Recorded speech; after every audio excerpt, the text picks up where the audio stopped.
அவர் சிஷியர்கள், அவருக்கு பக்தர்கள். புரிஞ்சதா?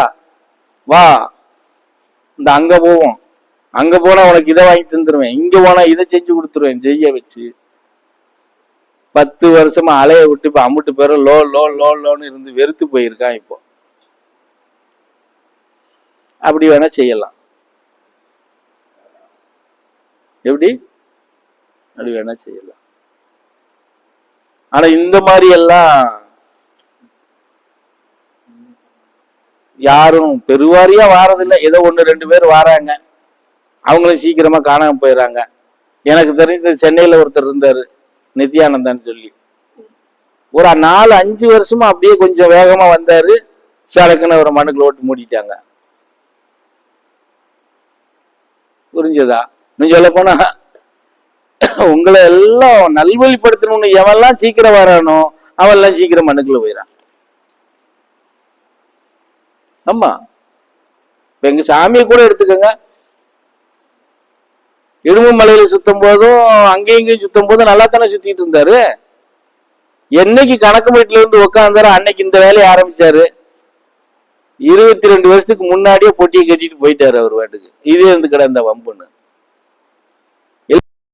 22 வருஷம், 11 வருஷம் போயிருக்கா, இன்னொரு 11 வருஷம் இருந்து அதை போக்கடிச்சுக்கிட்டோம்ல நம்ம.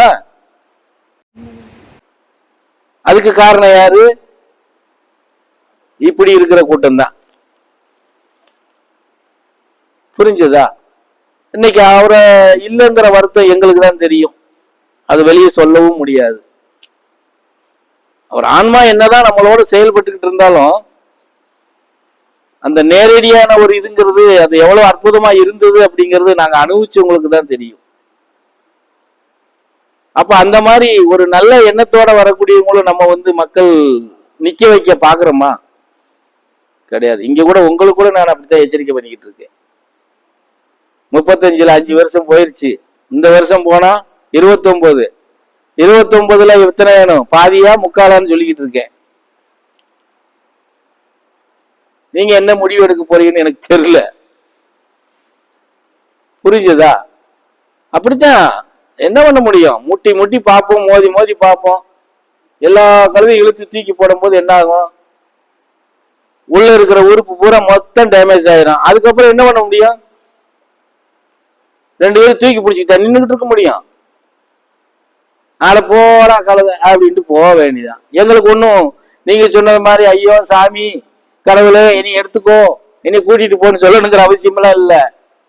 20 நிமிஷம் தான், நாங்க பாட்டுக்கு போயிட்டே இருக்கலாம்.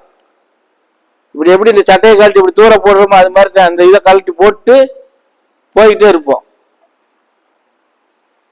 புரிஞ்சதான் சொல்றது? அந்த தருணத்துல தான் நாங்க இருக்கிறோம். ஆனா இருந்தாலும் அதெல்லாம் தெரிஞ்சும் கூட எதுக்கு உங்களோட மல்லு கட்டுறோம், இவ்வளவு தூரம் சண்டை போடுறோம்? அட இதுவே வேண்டாம்னா நான் நாளை காலையில கூட முடிவு எடுக்கலாம். புரிஞ்சதான் சொல்றது? எல்லாம் தெரிஞ்சு எதுக்கு மல்லு கட்டுறோம்? அவ்வளவு அவசரப்பட்டு முடிவு எடுக்கிற இடத்துல நம்ம இல்ல. நமக்குன்னு கொடுத்த வேலையை நாம முடிஞ்ச வரை 100க்கு 100 நம்ம சாதனை பண்ணலன்னா கூட எனக்கு பொறுத்தவரை ஒரு 20% அதை சாதனை பண்ணுவோங்கிற ஆசை தான். எப்படி 20% சாதனை பண்ணிடலாம், 100 பண்ண முடியாது. ஏன்னா உங்களை வச்சு 100 எங்க பண்ண முடியும்? 20 பண்றதே பெரிய பாடா இருக்கு.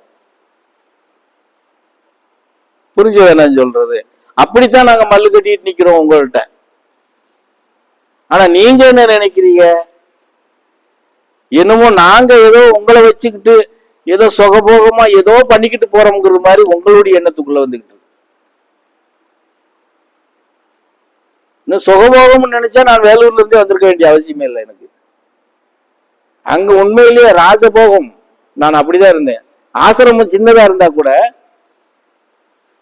ஆசிரமம் ஒரு 3.5 சென்டுக்குள்ளதான் இருந்தது, பெருசாலாம் கிடையாது.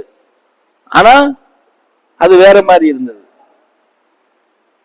இங்க பெரிய அளவுல விரிச்சு வச்சிருக்கிறோம். தினமும் மல்லுக்கட்டும் தெளி திருப்பமா தான் இருக்கு. நான் ஏற்கனவே உங்களுக்கு எல்லாத்துக்கும் சொல்லி இருக்கிறேன், பெருசா உருவாக்கி வச்சிருக்கிறோம், பெருசா சமையல் செய்யறோம், எல்லாரும் சாப்பிடுறோம், இருக்கிறோம். அதுல இந்த பரதேசிக்கு எந்த மகிழ்ச்சியும் கிடையாது, சந்தோஷமும் கிடையாதுன்னு சொல்லி இருக்கிறேன். அதுல எந்த மகிழ்ச்சியும் சந்தோஷமும் கிடையாது. நீ நல்லா இருக்கணும், வர்ற பக்தர்கள இம்சைக்கு ஆளாகாம, துயரம் துன்பம் இல்லாம அவங்க வாழ்க்கையில பயணம் பண்ணணும். அப்படி பண்ணும் போதுதான் இவனுக்கு மகிழ்ச்சி சந்தோஷம். அது இங்க இல்லையே. அப்படி காய நகர்த்தி விட்டவங்களும் அதே இடத்துலதான் நிக்காங்க. இன்னும் கொஞ்சம் அப்படி தள்ளி அப்படி தூக்கி விட்டாலும் அதே இடத்துலதான் இருக்காங்க. நீயா எதிரி குதிச்சு பாரு அப்படின்னு சொன்னாலும் அதே இடத்துலதான் இருக்காங்க. தூக்கி விட்டு நகர்த்தி விட்டவங்களும் அங்கேயேதான் இருக்காங்க.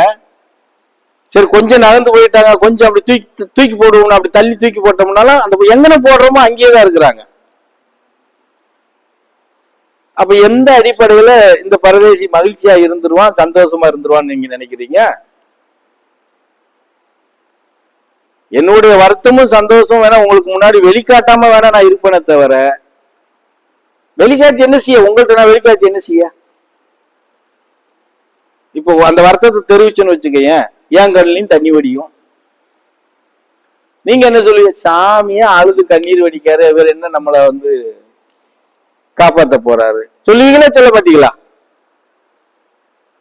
சொல்லுவீங்கல்ல சாமி?